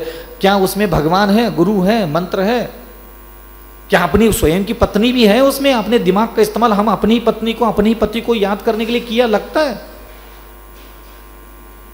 और इसलिए ये सूत्र ग्रंथ जो, तो जिस व्यक्ति के जीवन में जिनेंद्र भगवान की दी हुई शिक्षा से जीवन का संचालन होता है, वो व्यक्ति कैसे संसार में दुख पा सकता है? अधिक सात्विक लोगों को याद करने के लिए भी दिमाग तैयार नहीं होता, बेकार सा लगता है वो आदमी। कई करना ढीला ढाला सा, सीधा साधा सा, चुप बैठा रहता है, बोलता धरता है ही नहीं, समाज में कोई है ही नहीं, उसकी चहल पहल नहीं है। तो ऐसे लोग हमें भाते भी नहीं है। कैसे शांत वाले व्यक्ति के बगल में जाके बैठ जाए? नहीं, हमारे अंदर खुद इतने चुनौने काट रहे होते, पटर नाच रहे होते, हमें भी अपने स्वभाव जैसा लोग पसंद आते, वही अश्लील स्वभाव, असभ्य स्वभाव, कामी स्वभाव, धनी स्वभाव, हम ऐसे ही लोग पसंद आते हैं। और फिर जिंदगी में एक मोड़ पे होता है, रे सब धोखेबाज है, सब मतलबी है, सब स्वार्थी है। तो भाई, और ये कोई तूने क्या जान लिया? ये तो भगवान पहले ही कह रहे हैं, सत्वेषु मैत्रीम। अविचल सागर, ये संसार में अलग अलग स्वभाव, अलग अलग बुद्धि, अलग अलग विचार, अलग अलग नियत, अलग अलग चरित्र के लोग हैं, और उस भीड़ में से तुम्हें सात्विक स्वभाव के लोगों के साथ अपना जीवन यात्रा पूरी करना है। फिर भगवान आगे कहते हैं, अविचल सागर, ऐसा नहीं है कि सात्विक स्वभाव के लोग ही यहां मिलेंगे ना। मैं बता रहा हूं तुझे अविचल सागर, सात्विक मिल जाए तो तुम उनके साथ ऐसी हरकतें करना। भगवान कहते हैं, गुणीषु प्रमोदम। अविचल सागर, ऐसा नहीं कि सात्विक लोग भी मिलेंगे ना, यहाँ गुणी पुरुष भी मिलेंगे। आचार्य विद्यासागर मिलेगा, विशुद्ध सागर मिलेगा, विनिश्चय सागर मिलेगा, विनम्र सागर मिलेगा, बहुत सारे ऐसे आचार्य मिलेंगे जो गुणी हैं, जो बहुत जल्दी क्षमा कर लेते हैं, दया कर लेते हैं, करुणा कर लेते हैं, विनय कर लेते हैं, कल्याण के लिए जीते हैं, खुद संकटों में, दुखों में रहते हैं, भूखे प्यासे रहते हैं, पूरी की पूरी संसार की सारी मातृशक्ति और पितृशक्ति के प्रति भाई बहन का व्यवहार रखते हैं। ऐसे महान अहिंसा, सत्याचौर्य, ब्रह्मचर्य, अपरिग्रह व्रत ही जिनके जीवन का, जिनके हृदय का विषय है, ऐसे महान महाव्रतों को, अनुव्रतों को धारण करने वाली अरिका, चुल्लक, चुल्लिका आदि भी यहाँ मिलेंगे। अविचल सागर, तू जन्म से लेकर के मृत्यु तक की यात्रा करेगा तो उसमें ये दो स्वभाव के लोग मिलेंगे। एक सात्विक स्वभाव के लोग मिलेंगे तो उनको पकड़ पकड़ करके, उनसे कुछ भी करके, कुछ भी खोना पड़े, कुछ भी करना पड़े, मैत्री स्थापित कर ले। और यदा कदाचित तू कहीं उठता बैठता बोलता चलता तेरे आगे पीछे कोई गुणी पुरुष दिखे, अविचल सागर, भागना मत, दौड़ना मत, प्रमोद, जैसे ही सूरत सागर मुनि महाराज आ जाए और किसी भी संघ के, किसी भी पंथ के, किसी भी कोई भी दिगंबर साधु आ जाए, अनुवृत्ति महावृत्ति आ जाए, अविचल सागर तेरे हृदय में मैं बिल्कुल प्रमोद देखना चाहता हूँ, हर्ष देखना चाहता हूँ, आनंद देखना चाहता हूँ। और तुझे आनंदित होना है, वहां प्रसन्न होना है। गुनी पुरुष नगर में आ रहे हैं, गुनी पुरुष मंदिर में आ गए, कहीं भी तुम्हें घर में किचन में काम कर रहे हो, तुम्हें सुनने को मिला कि महाराज जी आए, तुम्हारे हृदय में आनंद प्रकट कर देना। रो रहे हो, बिलक रहे हो, शोक मना रहे हो, कितनी भी पीड़ा से क्यों ना गुजर रहे हो, गुणवान पुरुष के निकट आते ही तुम्हारे हृदय में प्रमोद भाव, हर्ष भाव, उल्लास भाव, आनंद की धारा पैदा करवा लेना। नहीं हो रही तो खुद का गला घोट दो, लेकिन पैदा करवा दो क्या? प्रमोद भाव। तो अपने आप को मैं अकेला कभी भी शुद्ध बुद्ध परम तत्व आत्मध्यान आत्मचिंतन कुछ नहीं कर सकता। मोक्ष जाने के योग्य जो मन चाहिए, मोक्ष जाने के योग्य जो बुद्धि चाहिए, मोक्ष जाने के योग्य जो हृदय चाहिए, मोक्ष जाने के योग्य जो हमारे विचार चाहिए, वो मैं अकेला कभी नहीं बना सकता। तो भगवान ने कहा अगल बगल के इन सारे अलग अलग अलग स्वभाव बुद्धि विचार चरित्र और हरकतें करने वाले लोगों में से ऐसे लोग चुन लो, और ये सब लोग जो चुनोगे उनके साथ क्या व्यवहार करना है? गुणीषु प्रमोदम। तो यदा कदाचित तेरे अगल बगल में गुणी पुरुष आए तो क्या होना चाहिए? हृदय में हर्ष। तुम थोड़ा हर्षित होके दिखाओ, मैं यहाँ आया हूं।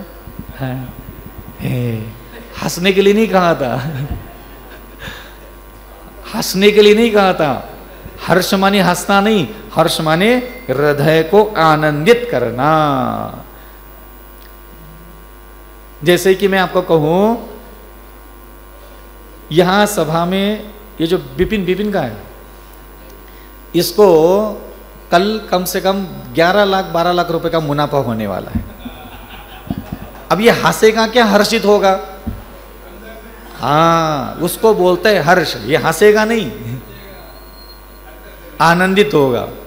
तो जिनेंद्र भगवान वही कहते हैं कि जैसे ही गुणी पुरुषों का समाचार प्राप्त हुआ, अविचल सागर तुझे प्रमोद हृदय में भाव पैदा करना है। करोगे अविचल सागर? हमने कहा भगवान जी हाँ ठीक है।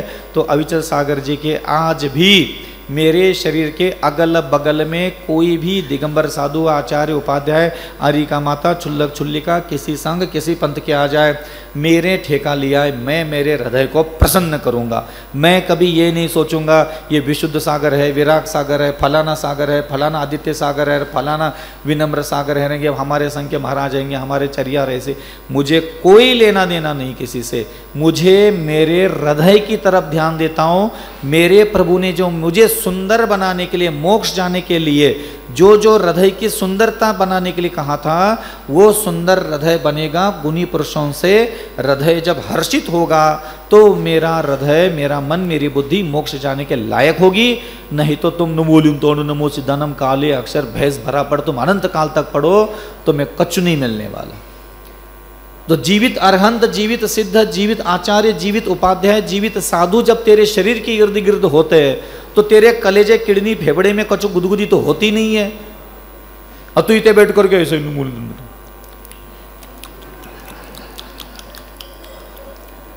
तो नमोकार महामंत्र की शक्तियां भी जो जीवित होती है वो भी मरी थोड़ी ना है, वो भी जीवित होती है, प्राण होते हैं उनमें, वो भी देखती है।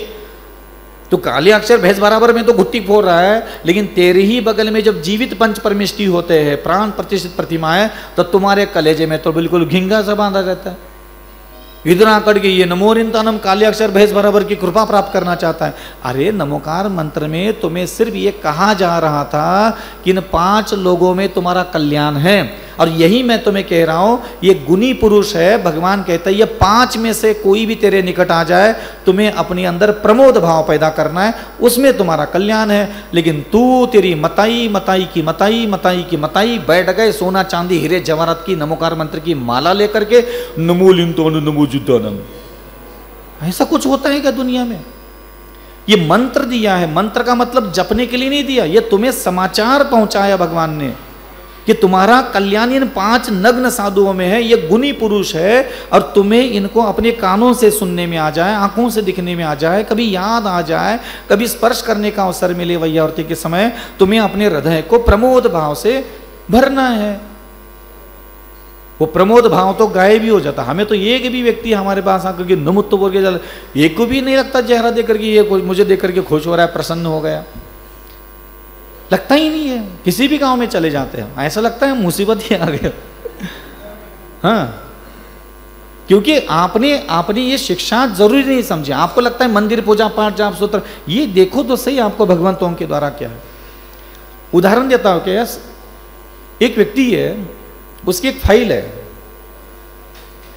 और उसकी फाइल कंप्लीट करना है और कंप्लीट होने के बाद उसको 10 करोड़ का मुनाफा होने वाला है। ठीक है, तो वो व्यक्ति अज्ञानी था, उसने जाकर के किसी वकील को पूछा, भैया ये मेरी फाइल है, इसको ठीक ठाक करना है, कंप्लीट करना है, भाई साहब 10 करोड़ का मुनाफा हो जाएगा मेरा। तो वो वकील शाना था, उसने कहा कि भैया देख, ये तेरी जो फाइल है ना, ये 5 लोग कंप्लीट करेंगे, या तो राष्ट्रपति की साइन करवा लो, या तो प्रधानमंत्री की साइन करवा लो, या फिर सांसद की साइन करवा लो, या फिर विधायक की साइन करवा लो, या फिर गांव के गली के एक सरपंच के साइन करवा लो, तुम्हारी फाइल मानी जाएगी, स्वीकार हो जाएगी। 5 में से कोई भी व्यक्ति के हस्ताक्षर हो जाता है तो ये कंप्लीट हो जाएगा, तुम्हें तुम्हारा 10 करोड़ रुपए मिल जाएगा। अब उस व्यक्ति को क्या करना चाहिए बताओ? तुम होते तो तुम क्या करते हो फाइल लेकर के? सही बताओ, तुम क्या कर, सबसे पहला निर्णय तुम्हारा क्या होता? अब तुम नहीं, तुम क्या करते? तुम बनिया हो, हम तुम्हें बता रहे तुम क्या करते। तुम ले लेते एक सोने की माला और ऐसे बैठ जाते, ये जो मेरा काम है फाइल कंप्लीट करवाने का, राष्ट्रपति नमः, प्रधानमंत्री नमः, सांसदाय नमः, विधायकाय नमः, सरपंचाय नमः, राष्ट्रपति नमः, प्रधानमंत्री नमः, सांसदाय नमः, विधायकाय नमः, सरपंचाय नमः। क्यों? क्योंकि किसी ने कहा तुम इन 5 की आराधना करोगे, 5 के पास जाओगे तो तुम्हारा कल्याण हो जाएगा। हम रट्टा मारने लगे, फाइल इधर सामने रखी है, हम रट्टा मारने लगे, दे धन 108 माला 208 माला। अब बताओ उसकी फाइल कभी निपटेगी? हाँ? तो भगवान ने यही कहा था कि भाई तुझे अपने सारे 5 कुछ भी तुम्हारे मामले निपटाना है, तेरे मामले निपटाएंगे अरहंत सिद्ध आचार्य उपाध्याय साधु। ठीक है, अब ये सारे 5 लोग नग्न साधु ही जब तेरे मामले निपटाने वाले हैं, तो तूने क्या किया?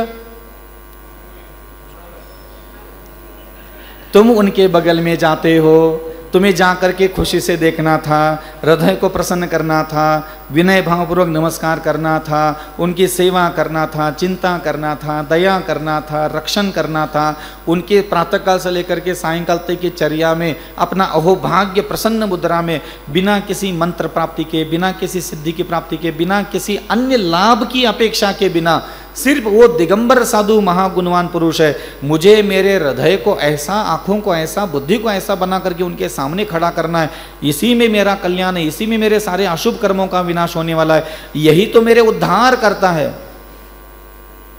तो ये भगवान ने हमें कहा था, लेकिन हमने वो कभी किया ही नहीं।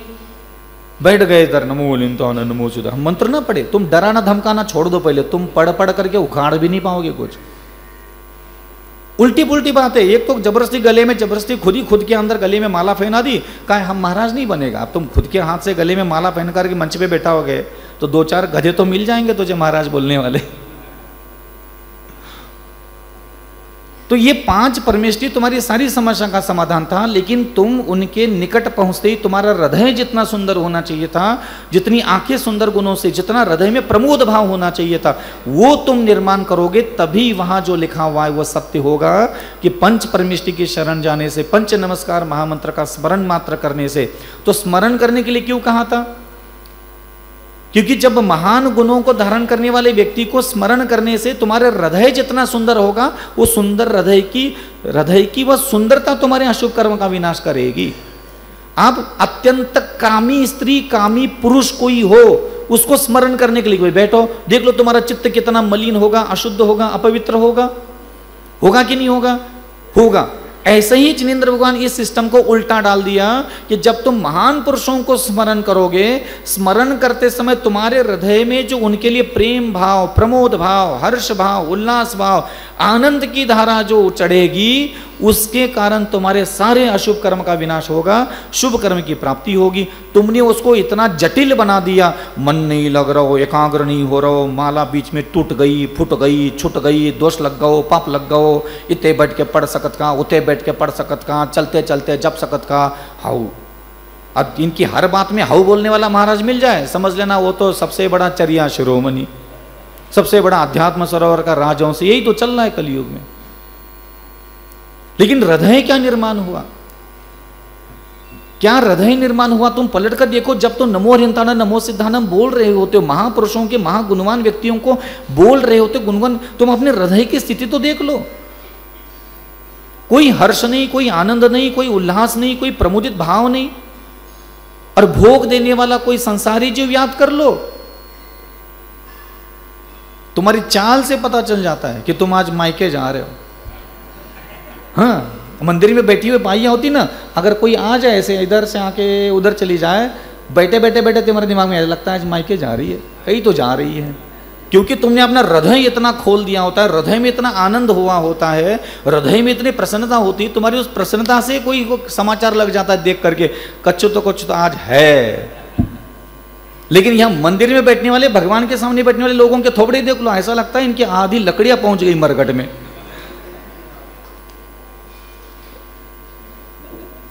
तो हम क्या करें बताओ, हम कुछ तो बोलना पड़ेगा, क्योंकि ये मन की एकाग्रता में लगे हुए हैं।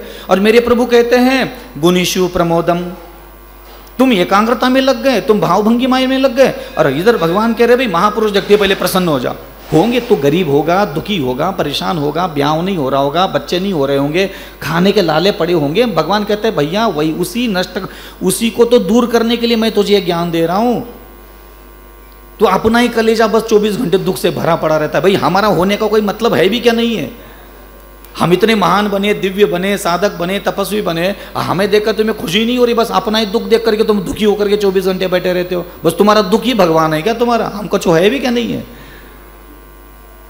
घर में बैठो दुखी होके बैठो, मंदिर में बैठो दुख लेके आ जाओ, तुम्हारे कलेजे से दुख निकाल दो, थोड़ा खुशी भर दो हमें देख करके। उतना छोटा सा काम कहाँ था, तुमने उसमें पूरा रायता बटोर लिया। तो इसलिए ध्यान रखना, गुणी पुरुष दिखते ही तुम्हें सिर्फ प्रसन्न होना है और कुछ नहीं करना। प्रमुदित भाव, अत्यंत हर्षित, और झूठा ही सही लेकिन होना चालू कर। अविचल सागर पसंद नहीं है ना, तुम्हें कोई लेना देना नहीं अविचल सागर जी को पसंद करने की। तुम्हें सिर्फ दिगंबरत्व से मतलब है, आर्य का रूप से मतलब है, और अपनी कलेजे की तरफ देखना। ये साधु दिखा नहीं, इधर कलेजे में कमल खिला नहीं। बस नाम कौन है, संघ कौन सा, पंथ कौन सा, चरित्र कौन सा, प्रवचन करता है नहीं करता है, तुम्हें क्या ही लेना देना दुनिया की पंचायत। तुम्हें क्या मोर नचवाना है हमसे? तुम्हें कौन सा अपने घर घर से चलाना है? और चलाओगे तो पंच परमेष्ठी को देख करके जिसके आंखों में, जिसके हृदय में ऐसे हरकतें आने लग जाए, वो अपने आप चमकाते लगता है किस्मत। ये हकीकत ऐसा ही घटित होता है संसार में। अब जैन धर्म के लोगों को अब समझाना पड़ता है, भाई जैन साधु को देख करके हर्षित हो जाओ, प्रसन्न हो जाओ। होते ही नहीं, आप लोगों का कलेजा ही नहीं है ही नहीं, संस्कार ही नहीं, बुद्धि नहीं, इच्छा ही नहीं होती। समझ में आ रहा है? अभी हमारे हम जैसे बैठे रहते ना, बैठे रहते ऐसे, हम बैठे हैं शांति से, हमें देखते समय इनके चेहरे पे कुछ नहीं होता, आएंगे बगल में डुकरी आ गई पुरानी सहेली,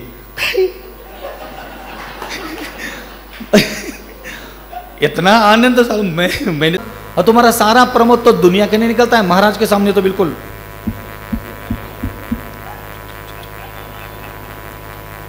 मतलब इसकी कोई छिरिया हिरा गई, किस्मत बर्बाद हो गई, मतलब पता ही नहीं चलता। हम लोगों के सामने आकर के ऐसे भर भर कर देवताओं का वर्णन मिलता है ना समोशरण में, अभी सुनाऊंगा अभी धीरे धीरे धीरे। लगना चाहिए कि हाँ क्या, मुझे भी लगना चाहिए यार ये बंदा ऐसे कैसे आ गया, मतलब जानता है क्या मुझे। विभ्रम में आना चाहिए साधु का दिमाग, यार इतना कौन अगाध प्रेम भर करके मेरे लिए लाया, कौन अगाध प्रेम भर करके लाया मुझे। वो पहले दूसरे तीसरे दिन जब मेरा कैशलोच हुआ था, एक दिन गया था सुमतिनाथ भगवान जी के पास, ऐसे भर भर करके मैं देखने लगा। भगवान जी कहने लगे इतना कौन भर भर करके प्रेम से देखता है यार मुझे, इतना कौन मुझे देख करके खुश होता है यार, इतना कौन खुश होता है यार। अविचल सागर तो खुश हो रहा है। बोले मुझे तो यहाँ 200 साल तक बिठा दिया किसी ने, कोई खुश नहीं होता है इतना। मुझे देख करके इतना कौन खुश होता है, मुझे देख करके इतना आनंदित कौन होता है। भगवान को इतना ही चाहिए होता है, मुझे देख करके, मुझे याद करके कौन इतना खुश होता है यार।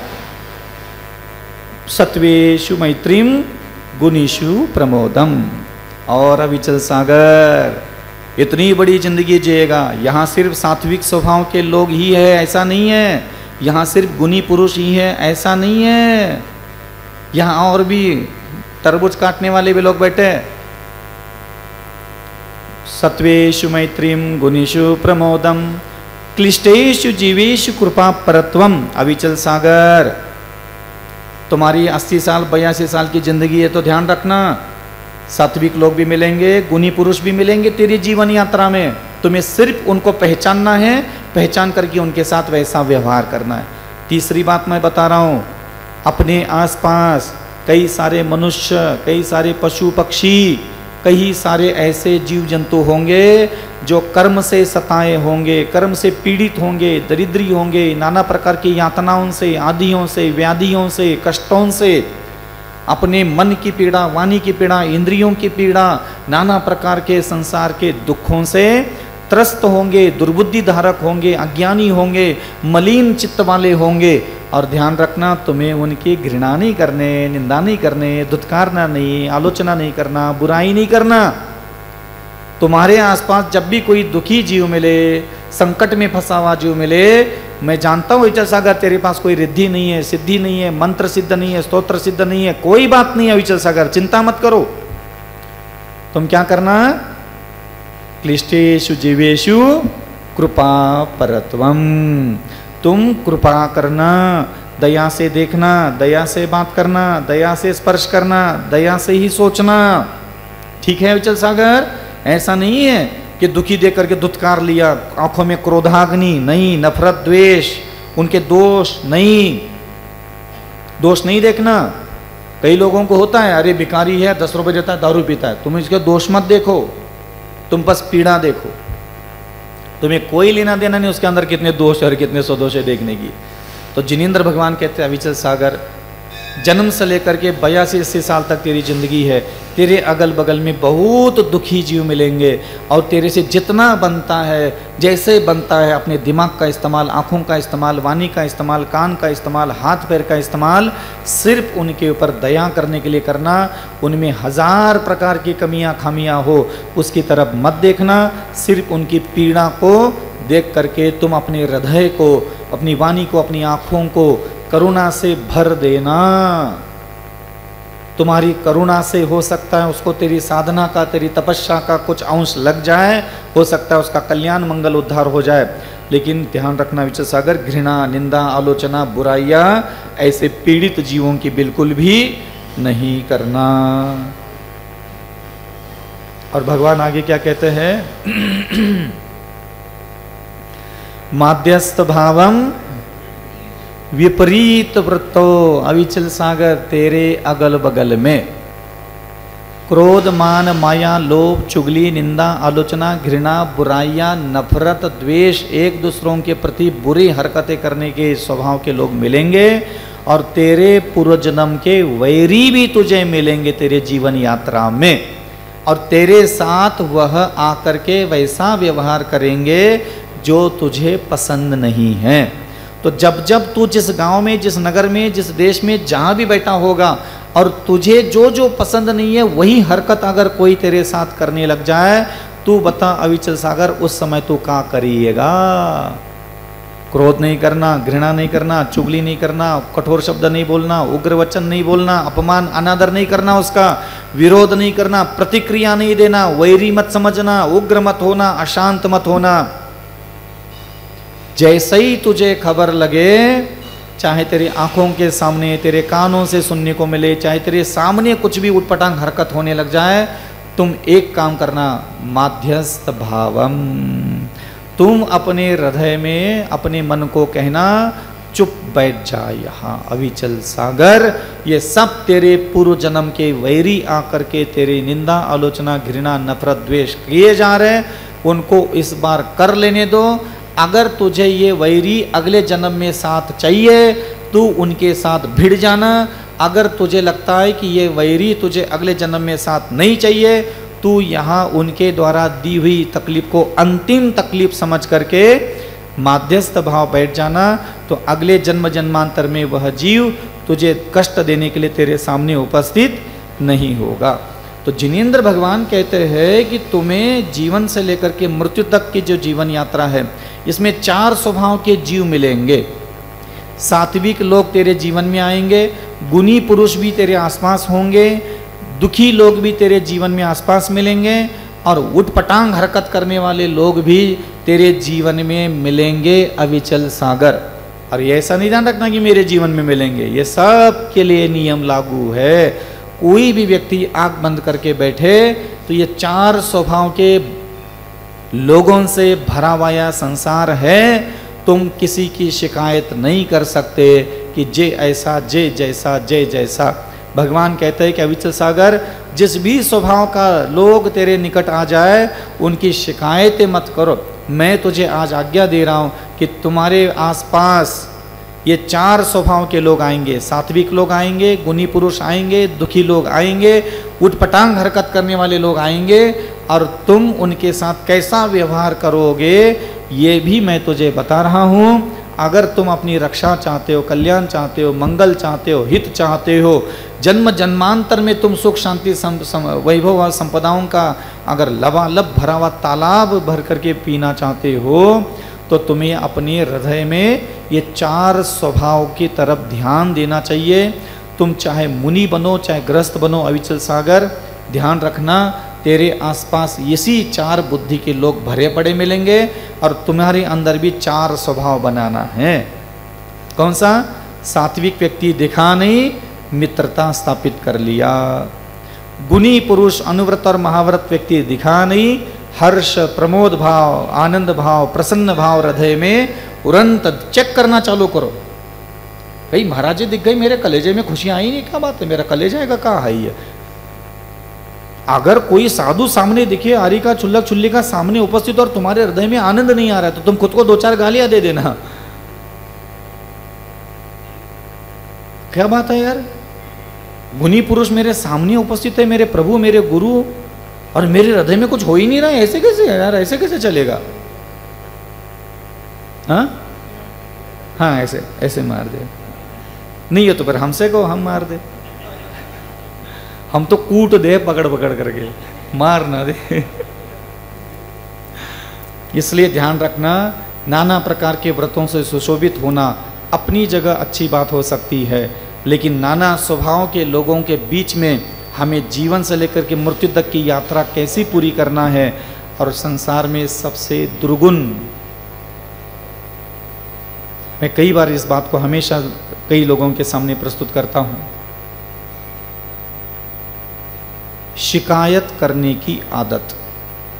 चाहे भाग्य से शिकायत करो, चाहे किस्मत की शिकायत करो, चाहे पति की शिकायत हो, पत्नी की शिकायत हो, पुत्र की शिकायत हो, पुण्य की शिकायत हो, चाहे तुम्हारे जीवन में जितनी भी चीज़ें नहीं हैं और उसके कारण तुम्हारे मानस पटल पर जो आसपास के लोगों के लिए जो शिकायतें पैदा होती है, ये शिकायत करने की आदत से खुद को मुक्त करो। पहले मैं आपको एक साधना बताता हूँ।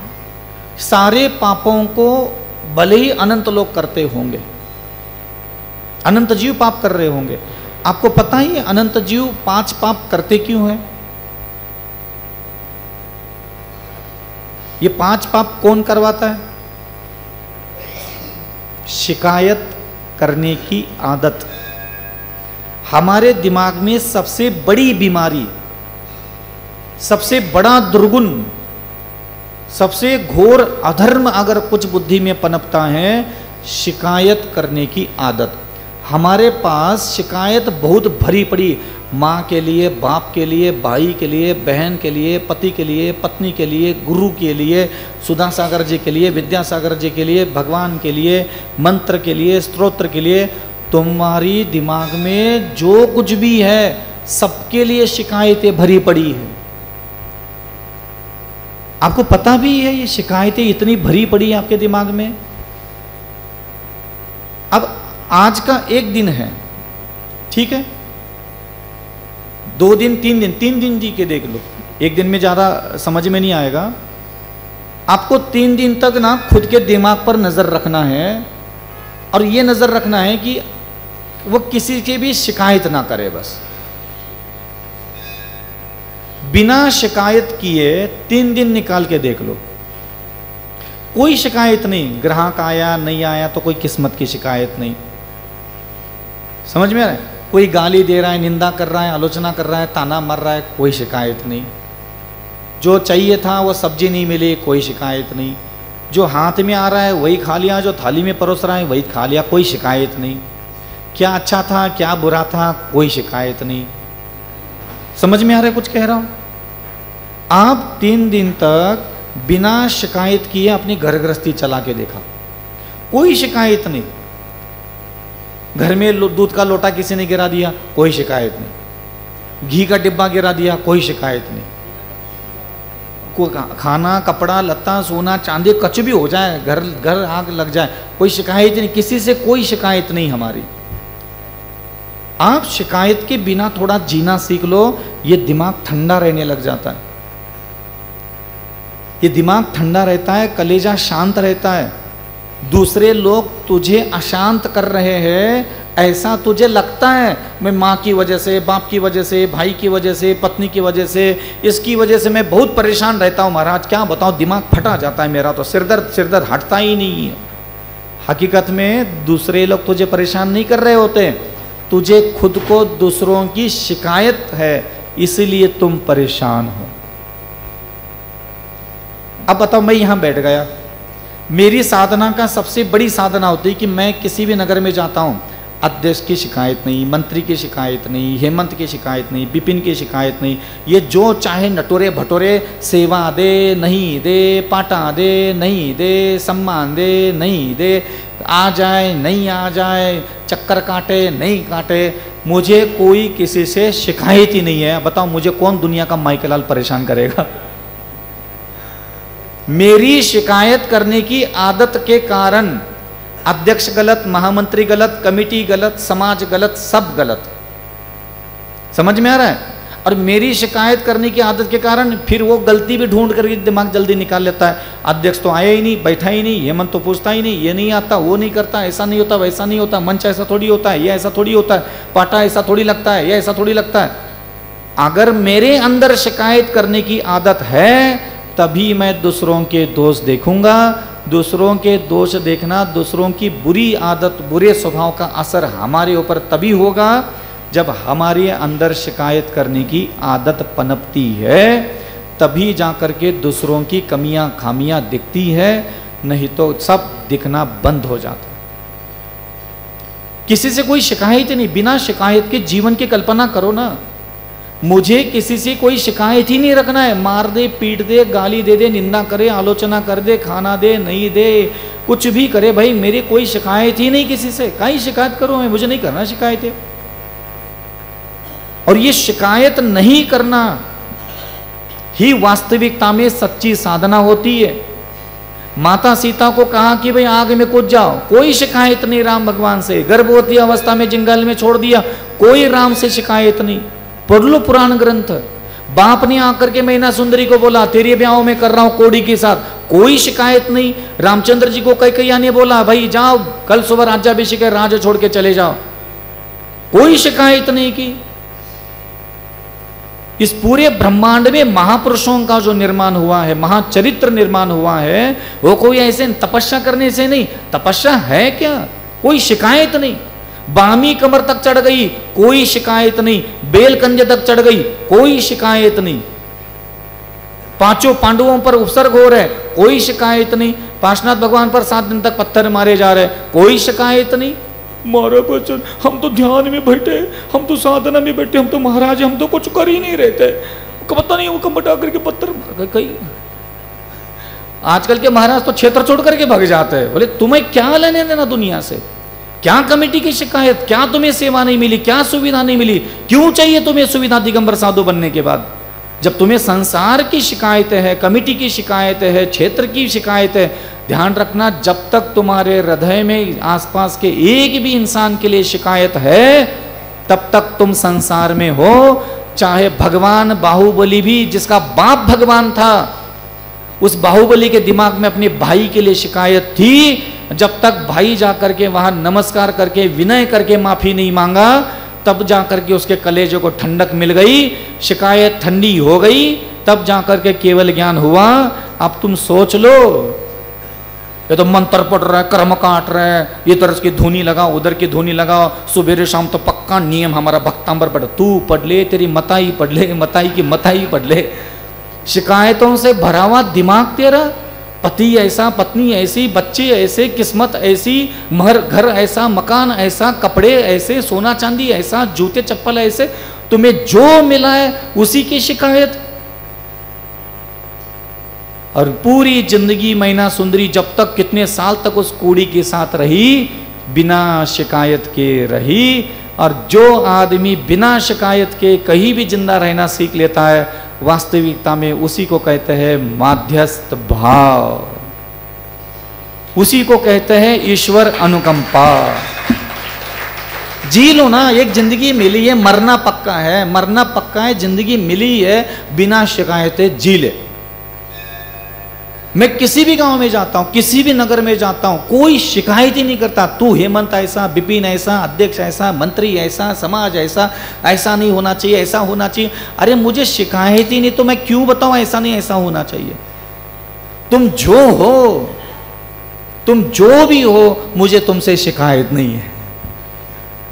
तुम अविनयी हो, तुम निंदक हो, तुम आलोचक हो, तुम घृणा करने वाले हो, तुम नफरत करने वाले हो, तुम कलंक लगाने वाले हो, मुझे तुमसे कोई शिकायत ही नहीं है भैया। अब मुझे कोई दुखी बना के दिखा है? तुम्हें दुनिया का कोई मायका लाल दुखी नहीं कर रहा है, ना सास, ना ससुर, ना जेठानी, ना देवरानी, ननन, ना पति, ना पत्नी।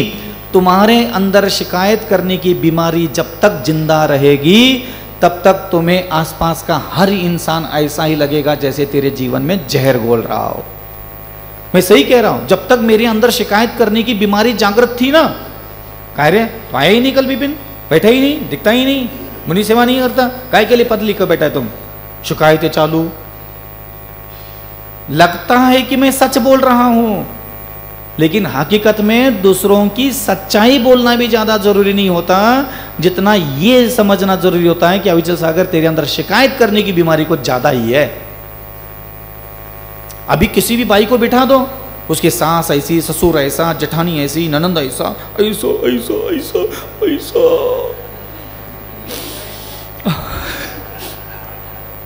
किसे बताए? हकीकत में कोई कैसा नहीं होता। तू सिर्फ शिकायत करने की आदत का बीमार है। तू अपनी शिकायत की बीमारी से दूर हो जा, फिर देख ले, ना कोई सास वैसी, ना ससुर वैसा, ना जेठानी वैसी, ना नंद वैसी। तू शिकायत करना बंद कर दे बाबा। तो कुछ भी कर ले, माथा फोड़ ले, महाराज बन जा, गृहस्थी बसा ले, ब्याह कर ले, रसगुल्ला खा ले, घर बना ले, मकान बना ले, फूंदी खेल ले, लेकिन कुछ भी करके तुम बस शिकायत करने की आदत से खुद को मुक्त कर लो। ये बहुत बड़ी बीमारी है। मेरी किस्मत ऐसी क्यों, मेरा पुण्य ऐसा क्यों, मेरा पति ऐसा क्यों मिला, मेरी पत्नी ऐसी क्यों मिली, काश इसको हाँ न बोल करके उसी को हाँ बोल दे, कम से कम ढंग से रह ही लेते। कई सारी बात है, ब्याह का ऐसा थोड़ी सीधा सीधा चलता है। मती मारी गई थी, किस्मत फूटी गई थी, कि सबसे शिकायत, किस चीज से शिकायत नहीं है? माँ से, बाप से शिकायतें, हजारों शिकायतें दिमाग में है, गुरु से शिकायतें, भगवान से शिकायतें, मंत्र से शिकायतें। बस ये लाला अकेला महान है, बाकी सारे झंडू लाल है। भगवान तो किसी काम के नहीं।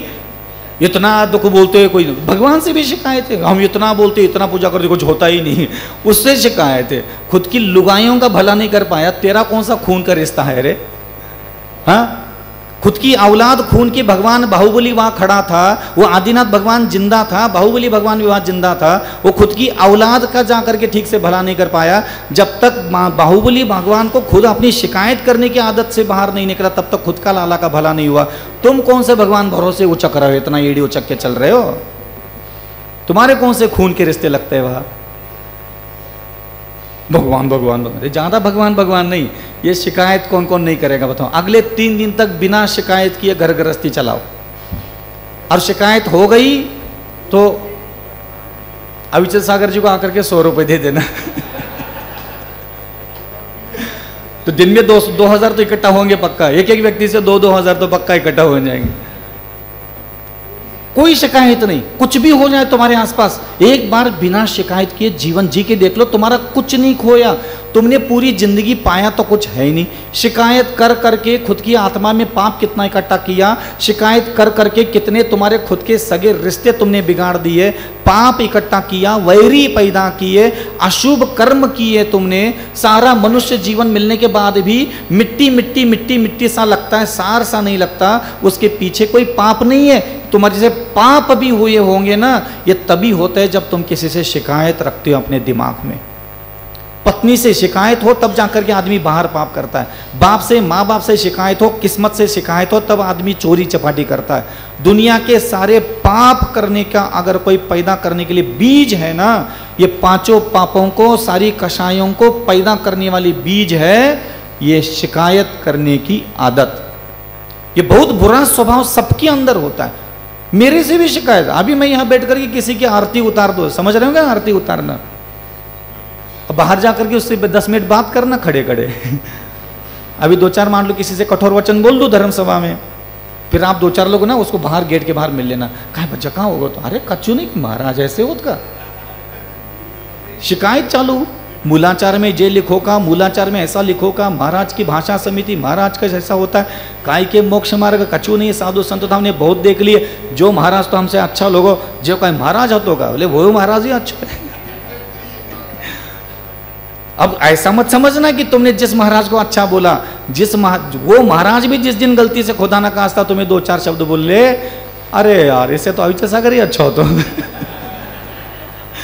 तुम किसी काम के नहीं हो, तुम्हारे साथ कोई बुरा बर्ताव नहीं कर रहा है, तुम्हारी खुद की शिकायत करने की आदत तुम्हें अंदर पाप इकट्ठा करवा रही है। खुदा न खास्ता तुम्हें ज्ञान मिल जाए, पूरा जीवन बस खाली ध्यान रखना, महापुरुष बनना चाहते हो अगले जन्म जन्मांतर में, तो ज़्यादा पुण्य मत कमाओ, ज़्यादा से ज़्यादा शिकायत करने की आदत से खुद को खुद ही मुक्त कराओ। मैं कहीं भी जाता हूँ कोई शिकायत नहीं, अलग अलग स्वभाव, अलग अलग बुद्धि, अलग अलग विचार, अलग अलग चरित्र, अलग अलग कांड करने वाले, अलग अलग गुपचुप पीठ पीछे कर्म कुछ और बोलते हैं, हमारे सामने कुछ बोलेंगे, हमारे कमरे के बाहर निकलते ही कुछ और ही गड़गड़ गड़गड़ गड़गड़ गड़गड़, सब तरीके के लोग मिलेंगे, फिर हम क्या करें उनकी शिकायत ना। आज मैं आंख बंद करके बैठता हूं, मेरे दिमाग में एक भी जिंदा इंसान, बहुत सारे जिंदा इंसान याद आते हैं, लेकिन एक भी इंसान का चेहरा ऐसा नहीं जिसके लिए मेरे दिमाग में कोई शिकायत है। मैं आंख बंद करके बैठता हूं और बचपन से लेकर के अभी तक जितने ये नटुरे भटूरे मेरी किस्मत में आकर के मेरी आंखों ने देख लिए, जिनके साथ मेरा उठना बैठना बोलना चलना हुआ, वो सारे इंसान जिन्होंने अच्छा व्यवहार किया, कुछ लोगों ने बुरा व्यवहार किया, कुछ लोगों ने निंदा की, कुछ लोगों ने आलोचना की, कुछ लोगों ने जहर भर दिया, कुछ लोगों ने अमृत भर दिया, सब तरीके के लोग मेरे जीवन में आए, आप लोगों के भी आए, क्योंकि भगवान खुद कहते हैं सब प्रकार के लोग संसार में भरे पड़े।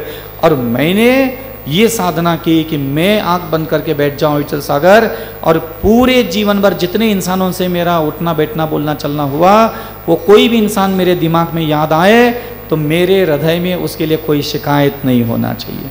और मैंने अपने हृदय को ऐसा बनाया कि आज कोई भी इंसान का चेहरा याद आ जाए, आंखों के सामने आ जाए, वो कुछ भी मेरे साथ हरकत कर चुका हो, चाहे कर रहा हो, चाहे करने वाला हो, फिर भी मेरे दिमाग में उसके लिए कोई भी शिकायत। बहुत आसान काम होता है। मंत्र पढ़ पढ़ करके मंत्रों की कृपा प्राप्त करवाने के लिए 1000 साल लग जाएंगे। स्तोत्र पढ़ पढ़ करके स्तोत्रों की सिद्धियां प्राप्त करने के लिए 2000 साल लग जाएंगे। या तो तू बोल के दिखा, हिम्मत हो तो कि जीते जी हाँ उखाड़ के रख दूंगा मंत्र और स्तोत्र की सारी शक्तियां, बोल के दिखा हिम्मत हो तो। लेकिन ध्यान रखना, जो असंभव साधनाएं होती है, जो दीर्घ काल के बाद फल देती है, हम उन साधना को तो अपने जीवन का आदत बना लेते हैं, लेकिन जो अभी की अभी हमारे हृदय बुद्धि विचार चरित्र को सुंदर बनाने के लिए मदद करती है, वो हम कभी नहीं अपनाते। अभी ये जो जीवन मिला है, अभी से लेकर के बचा खुचा जो भी तुम्हारा जीवन है, कृपा करके भगवान के वास्ते, भगवान की इच्छा है कि तुम बिना शिकायत किए, ये संसार हो चाहे संन्यास अवस्था हो, गृहस्थ अवस्था हो, चाहे मोक्ष मार्ग हो, तुम जहाँ हो वहाँ बिना शिकायत के जीना सीखो। कोई शिकायत ही ना करो। क्यों है तेरी शिकायत, बताओ ना। क्या तुम्हारा बाप गया था हिमालय में तपस्या करने की, तू यहाँ सोच के बैठा है तुम्हारे साथ अच्छा अच्छा होना चाहिए? क्या तुम्हारी माँ गई थी हिमालय की चोटी पर बैठ करके साधना करने के लिए? किस भरोसे, किस वजह से तुम ये शिकायतें लेकर के बैठे हो? हाँ, मुझे खुद ऐसा ही बोलता, विजयसागर तुम्हें किस बात की शिकायत, क्यों है शिकायत? किसी रोज एक नगर में जाना है, रोज एक क्षेत्र पे जाना है, यहाँ ऐसा ही नहीं था, वहाँ वैसा नहीं था, वहाँ ऐसा थोड़ी होता है, कमरा ही ठीक नहीं था, वो चौका ही नहीं लगे थे, विनय ही नहीं की थी, उन्होंने श्रीफल ही नहीं चढ़ा था। जो भी साधु बनने के बाद भी अगर शिकायत कर रहा है, ना वो कभी बाहुबली बन सकता है, ना आदिनाथ बन सकता है। आदिनाथ भगवान 6 महीने तक भूखे घूमे, कितनी शिकायतें की। हाँ, आप महापुरुष बोलते किसको भी है, पता भी है, जो शिकायत ही नहीं करते और दुख जीवन में कूट कूट करके भरा पड़ा है। गर्भवती माता सीता को जब रामचंद्र जी के द्वारा छोड़ा गया था अटवी में, अटवी का मतलब जानते हो क्या होता है? जंगल नहीं होता, वन, उपवन होता है, वन होता है, जंगल होता है, फिर अटवी होती है। हाँ, उपवन का मतलब गांव के बाहर थोड़ा बहुत जो जंगल झाड़ी झुरकट होती है उसको उपवन बोलते हैं। फिर आता है वन, थोड़ा गहना जंगल जहाँ आम आदमी जाता नहीं है, पशु पक्षी चराने के लिए जाते हैं, वन बोलते हैं उसको। फिर जंगल बोलते हैं जिसमें जानवर पनपते हैं, जानवर रहते हैं जिसमें। और एक होता है अटवी, उस जंगल से भी घना जंगल होता है जिसमें सूरज अगर माथे पर भी चढ़ा हुआ हो तो घना जंगल इतना होता है कि धरती पर सूरज की किरणें नहीं पहुंचते बरसों बरसों तक। इसको बोलते हैं अटवी। और माता सीता को कहाँ छोड़ दिया था? अटवी में, गर्भवतावस्थी में। और जब कृतांत वक्र वो जो सेनापति था वो माता सीता को छोड़ने के लिए गया था, सीता को नहीं पता था ये कहाँ करने के लिए ले जा रहा है मुझे। जब उतर करके नमस्कार करके क्षमा मांगी और कहा कि मुझे प्रभु आज्ञा ऐसी मिली है, तो माता सीता ने शिकायत नहीं, कौन किस लिए मैंने कहा गया तो कुछ नहीं है भैया। राम जी को ये बोलना कि जैसे उन्होंने मुझे छोड़ा वैसे कभी अपना स्वयं का धर्म ना छोड़े, अपने स्वभाव की सुंदरता कभी ना छोड़े। शिकायतों के बिना जीने वाले महापुरुष मैंने देख लिए। हनुमान की माता कौन? अंजना, अंजना ही थी ना। हाँ, 27 साल 22 साल तक अपने पति से दूर रही, कोई शिकायत नहीं। आप देखो महापुरुष बनते कैसे। जैन धर्म महान है, हाँ, मंत्र महान है, स्तोत्र भावा महान है, ये महान है। ये बाहर की चीजें महान होने से तुम थोड़ी महान बनोगे। तुम्हें महान बनना है तो तुम्हें इन कसौटियों से गुजरना पड़ेगा। और घर में रहो, परिवार के बीच में रहो, और क्या करो, बिना शिकायतों के। अगले 3 दिन तक कौन बिना शिकायत के 3 दिन निकालना है बस। शिकायत करके भी क्या कर लिया 40 साल तक, और 3 दिन तक करके भी क्या कर लोगे। मतलब तुम्हें कलेजे को ठंडा खुद ही नहीं रखना है तो क्या करेगा धर्म और क्या करेगा पुण्य, बताओ।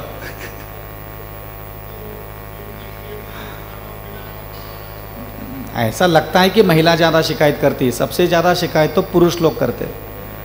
हाँ, तो 3 दिन तक सबका नियम, तुम लोग ऐसे नहीं सुधरोगे।